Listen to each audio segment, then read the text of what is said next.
Lyn, Lynn Vodnick, Vodnick. Birthday 12/26/1954.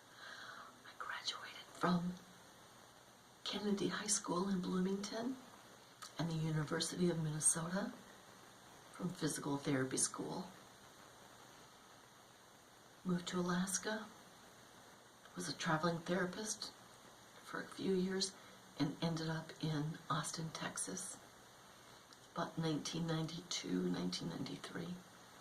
In about 1998, Angie Marcinich was driven down to Austin, Texas with her mother, by her mother, Roxy Marcinich, Ed Marcinich's daughter, Angie, and wife, Roxy.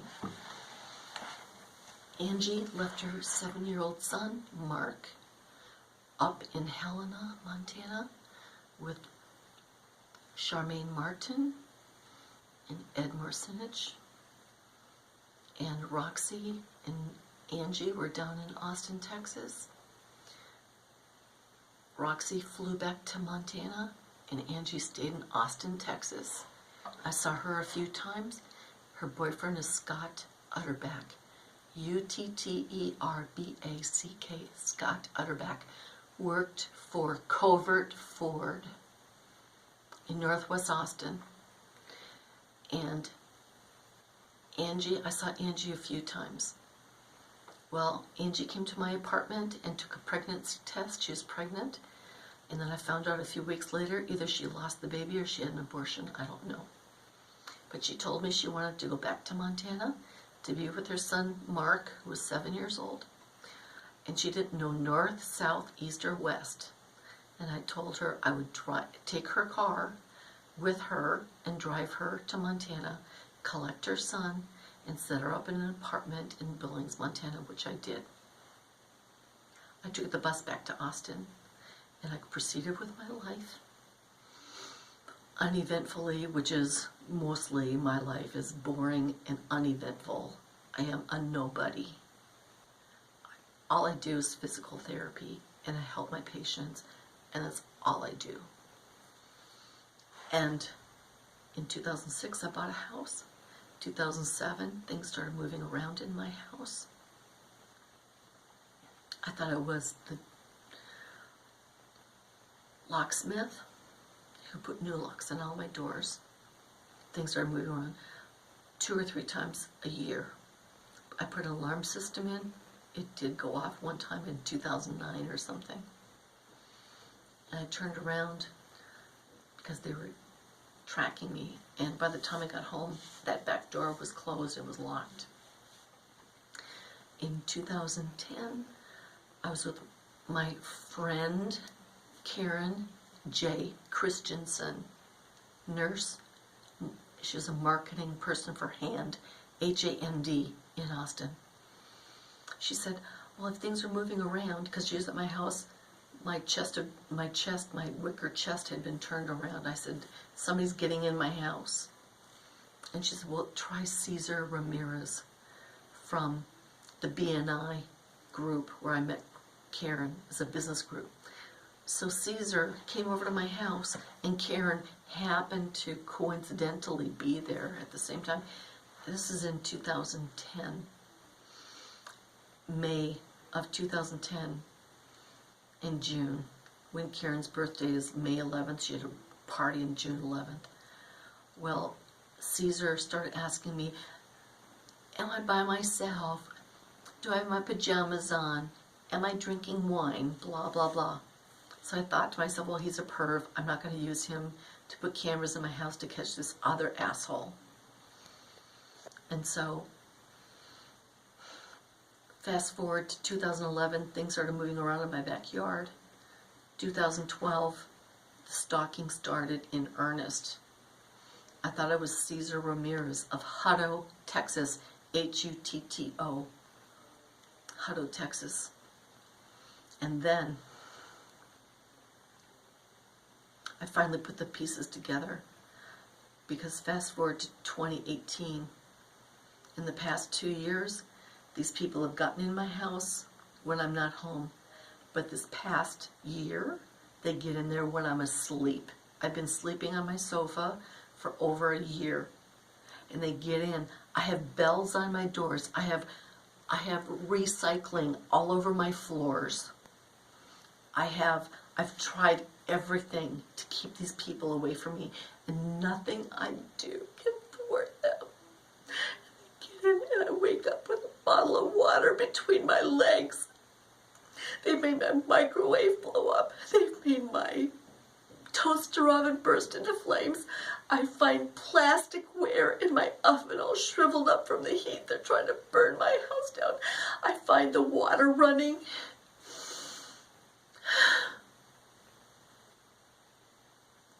I finally whittled my caseload. I do home health care, physical therapy. I finally whittled my caseload down enough to bolt out of Austin.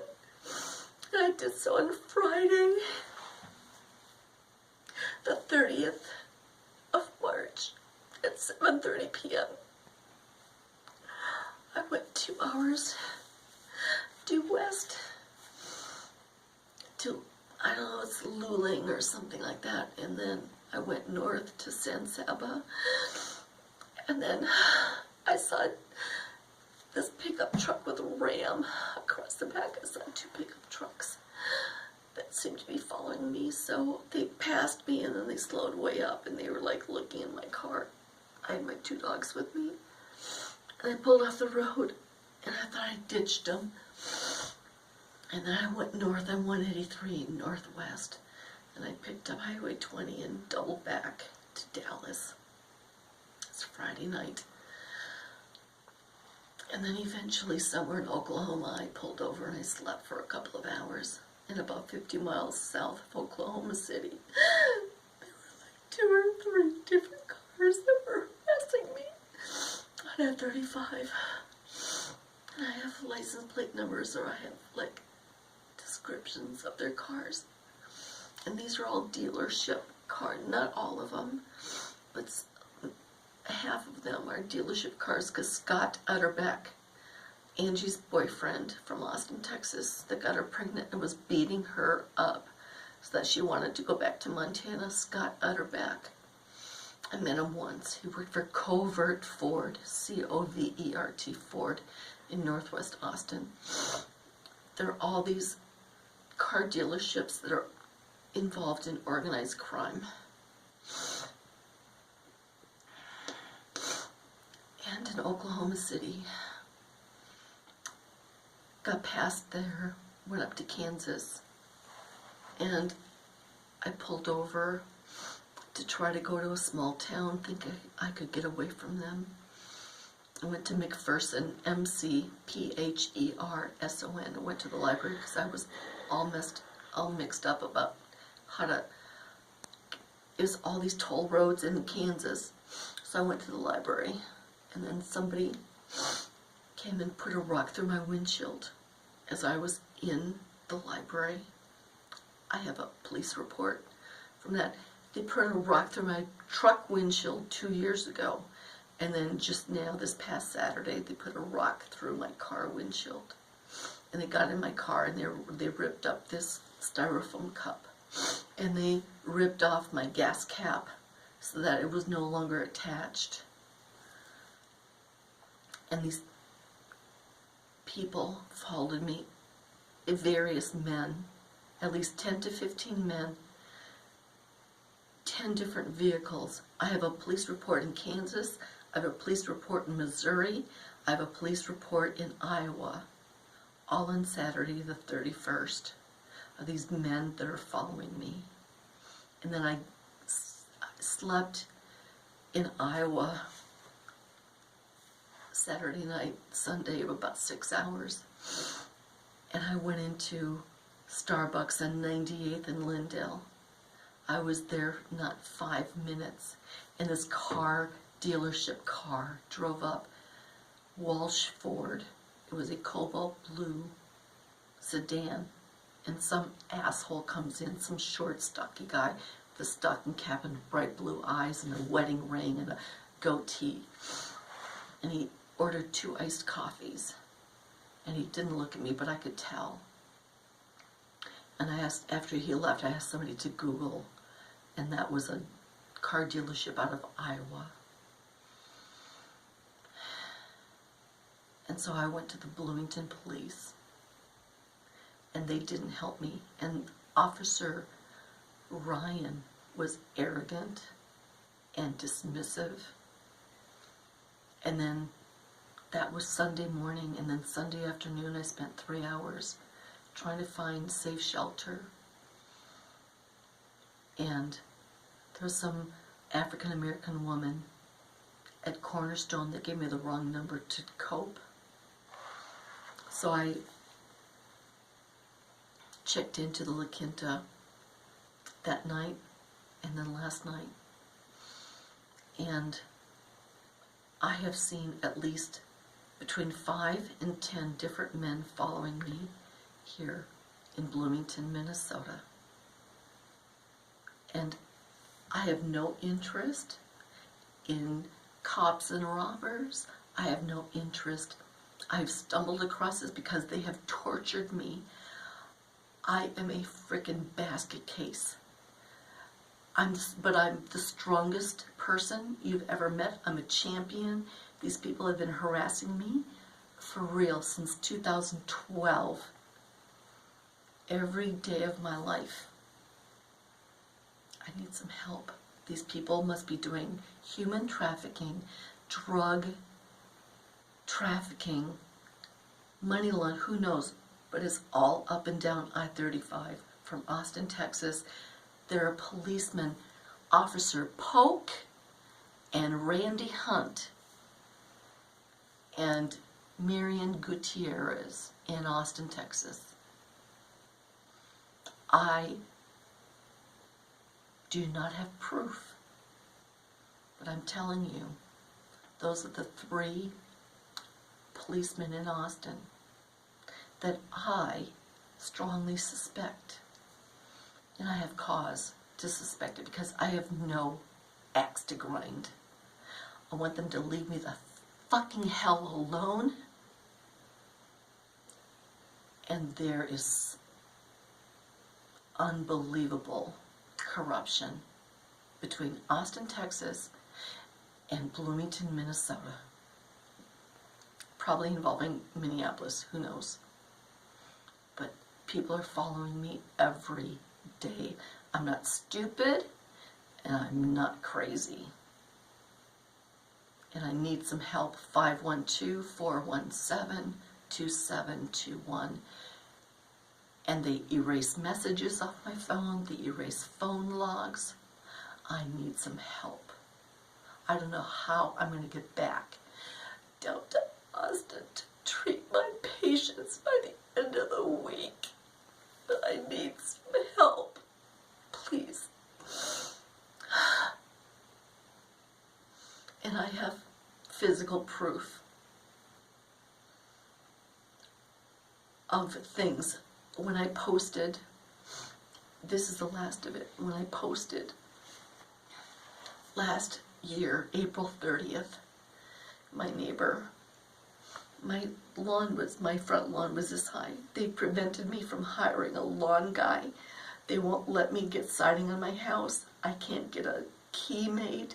I can't get the vitamins I want from Australia. They are preventing me from getting all these things because they're paying people off and they're threatening people.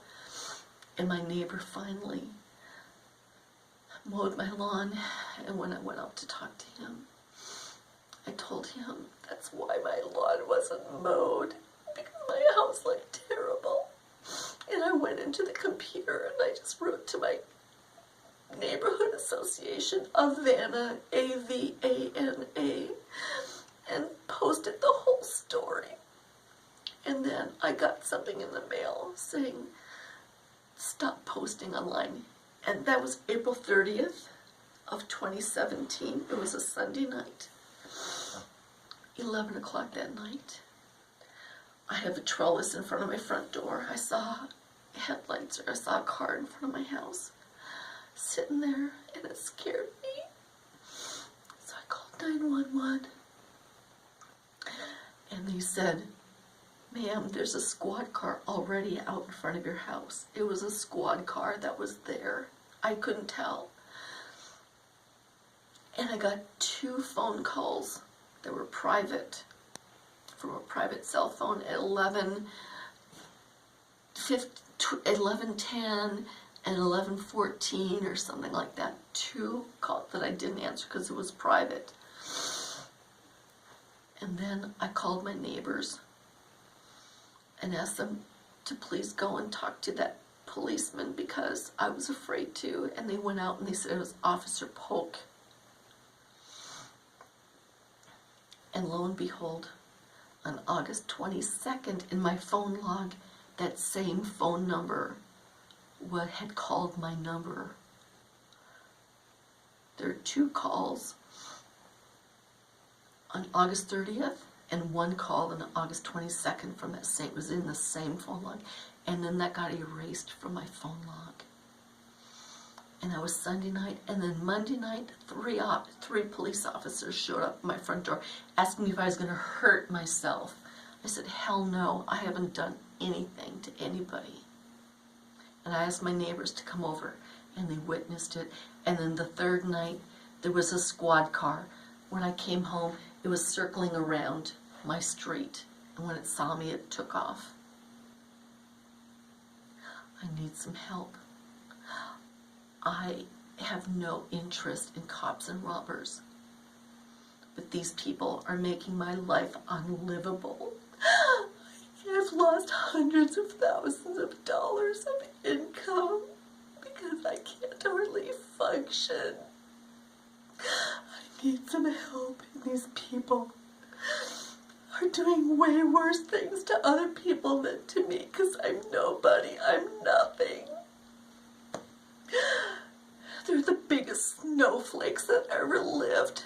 Oh, I took Scott Utterback's girlfriend away from him and reunited her with her 7-year-old son. You're a coward. And Charmaine and Ed, if you have anything to do with this, you are going to go to hell, Charmaine, like you told me you thought you would. You never confessed to me, but I think you're behind this. I'm 63 years old. I just want to live my life peacefully and treat my patients and be able to sleep in my bed again and have my house clean and be able to take my dogs for a walk. And you could all go to hell that are making other people's lives miserable because I help people unlike you. I'm sorry to be so dramatic, but